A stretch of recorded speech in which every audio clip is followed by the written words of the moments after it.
karenanya, ya, pemerintah Simeluk kembali membuat kebijakan yang tidak pro rakyat, menjual tanah Simeluk. Yang itu adalah tanah nenek moyang kita, teman-teman sekalian. Oleh karenanya kita menuntut hal ini.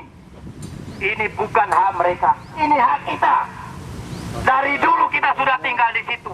Tidak mau membuka lahan, tapi tidak ada lagi. Saya contohkan kawan-kawan di desa itu, membuka lahan tidak ada lagi kawan-kawan.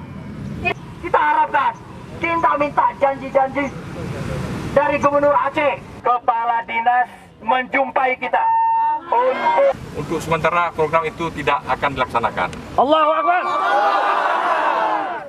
Bapak Gubernur, kalau kami tidak salah sudah menyurati Menteri Ketransmigrasian, PDT dan Kemdes untuk menunda itu. Karena memang pemerintah Aceh sedang mengenangi masyarakat Aceh yang memang perlu penanganan, terutama kaum duafa, korban konflik dan masyarakat miskin kita. Program yang